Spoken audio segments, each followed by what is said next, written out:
नमस्कार दोस्तों, कैसे हैं आप सब। दोस्तों, उम्मीद करता हूं आप सभी स्वस्थ होंगे और अपने लाइफ को एंजॉय कर रहे होंगे। दोस्तों, राजा भोज एक बहुत ही दानी, धर्मी और विद्वानों तथा बुद्धिमान लोगों का आदर करने वाले राजा थे। उन्होंने अपने राजमहल में पहले से ही घोषणा कर दी थी कि जो भी ज्ञानी बुद्धिमान लोग इस महल में आए, उन्हें बिना रोक टोक के अंदर आने देना, उन्हें रोकना मत। दोस्तों, एक दिन की बात है जब एक बूढ़ा, जिसकी कपड़े फटे हुए, चेहरे पे ऐनक और दाढ़ी बाल बढ़े हुए आदमी उनके महल में आता है और सीधे अंदर प्रवेश करता है। दरबारी उसे रोकते हैं और कहते हैं कि ए रुक, कहाँ जा रहा है। वो बोलते हैं कि देखिए, मैं राजा का भाईसा हूँ और मैं उनसे मिलने जा रहा हूँ।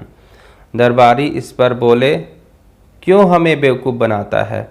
राजा के कोई भाईसा नहीं है और ये क्यों नहीं कहता कि तू उनसे मिलने जा रहा है और उनसे भीख मांगने जा रहा है। तो वो भिखारी सा दिखने वाला इंसान बोलता है कि चलो ऐसा ही मान लो, लेकिन जाके राजा से बोल दो कि उनके भिखारी भाई सा आए हुए हैं। एक दरबारियों में से किसी एक पर उसको तरस आ जाता है और वो अंदर जाकर राजा से निवेदन करता है कि महाराज, आपके एक भिखारी भाई साहब आपसे मिलने आए हुए हैं। यह सुनकर राजा भी असमंजस में पड़ जाते हैं और वे कुछ सोचकर बोलते हैं कि अच्छा ठीक है, उन्हें अंदर भेज दो। तो वो भिखारी जैसे ही राजा के समीप पहुंचता है और उसे अभिवादन करते हुए बोलता है कि मैं आपसे मिलने के लिए व्याकुल हूँ। तो राजा उसको अभिवादन करते हैं और आदर के साथ उसे बिठाते हुए बोलते हैं कि बोलिए भिखारी सा, क्या हाल चाल है। इस पर भिखारी बोलते हैं कि हाल चाल तो बहुत ही खराब है। मैं जिस महल में रहता हूँ वो जर्जर हो चुका है।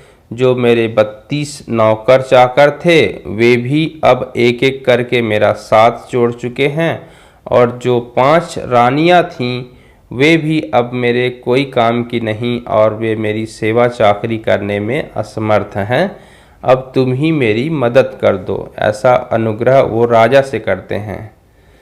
राजा इस पर अपने कोषाध्यक्ष को इंगित करते हुए बोलते हैं कि इन्हें 5 रुपये दे दीजिए। इस पर भिखारी बोले कि 5 रुपये तो बहुत कम है, इससे क्या होगा। मुझे लगा था कि आप मुझे बहुत कुछ देंगे। इस पर राजन बोले कि देखिए, इस साल वर्षा नहीं हुई है, फसल अच्छी नहीं होने के कारण लगान भी हमको अच्छा नहीं मिला है और राजकोष में ज़्यादा धन है भी नहीं। मैं इससे ज़्यादा कुछ आपको नहीं दे सकता। इस पर भिखारी बोले कि तो फिर चलो मेरे साथ 7 समुंदर पार। मैंने सुना है वहाँ बहुत सारा सोना है, उसे ले आना और अपने राजकोष में भर लेना। इस पर राजन बोले कि देखिए, एक समुंदर तो पार करना मुश्किल है और आप 7 समुंदर पार करने की बात करते हो, ये हम कैसे कर पाएंगे। तो इस पर भिखारी बोला कि मेरे कदम पड़ते ही 7 समुंदर सूख जाएंगे, आप चिंता क्यों करते हो। यह सुनकर राजा कुछ सोचकर अपने कोषाध्यक्ष को इशारा करते हुए बोलते हैं कि इन्हें 500 रुपये दे दीजिए।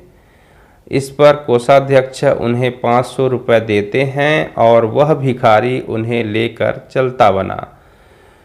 अब उनके जाने के बाद राज दरबारियों ने राजा से कहा कि हे राजन, हमें आपके और उस भिखारी की वार्तालाप में कुछ भी समझ नहीं आया। कृपया करके हमें स्पष्ट करें, हमको उसे समझाएं। इस पर राजा बोले कि देखिए, वो भिखारी बहुत ही विद्वान था, बुद्धिमान था। उसने अपने आप को मेरा भाई बताया। इसका मतलब यह हुआ कि मैं एक राजा हूँ और वो एक भिखारी है, लेकिन हैं तो हम दोनों इंसान ही ना। इस तरह से हम दोनों भाई ही हुए। और आगे उन्होंने कहा कि वे बोले कि मेरी 32 नौकर थे जो मुझे एक एक करके साथ छोड़ दिए हैं, तो उनका इशारा उनके 32 दांत के लिए था, जो कि अब उनके मुंह पे एक भी नहीं है, वे एक एक करके गिर चुके हैं।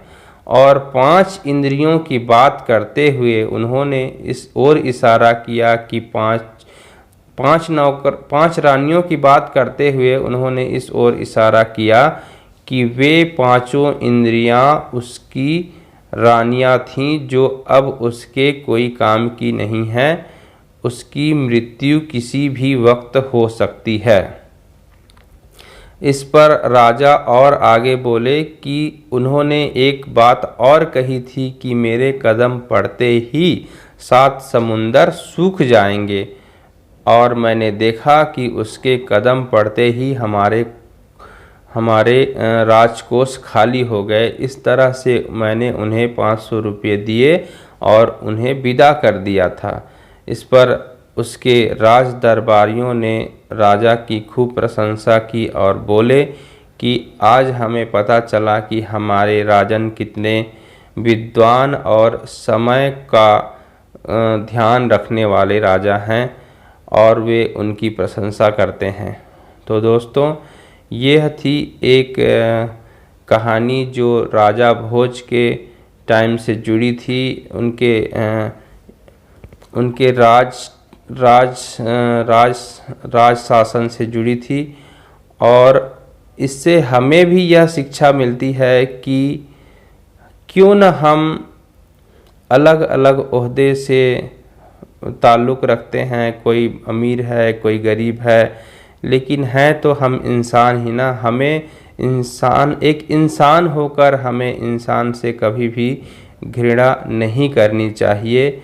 इससे हमारे जो भगवान हैं वो नाराज़ हो जाते हैं, और आप चाहे जितनी प्रार्थना, जितनी मन्नतें कर लो, वो कभी पूरे नहीं हो पाते हैं, क्योंकि वे अंत में कहते हैं कि तूने उन्हें नाराज़ नहीं किया जो तेरे द्वार पर आए थे, बल्कि तुमने मुझे नाराज़ किया था।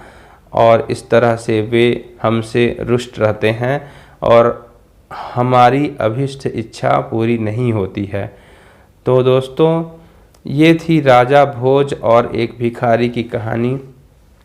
उम्मीद करता हूँ आपको पसंद आया होगा, और अगर पसंद आया है तो मेरे इस वीडियो को एक लाइक कर देंगे, चैनल को भी सब्सक्राइब कर दीजिएगा, मुझे बड़ी खुशी होगी। हम मिलते हैं ऐसे ही और नए टॉपिक के साथ एक और नए वीडियो में। तब तक के लिए धन्यवाद।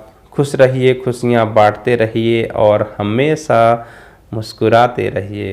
Thank you.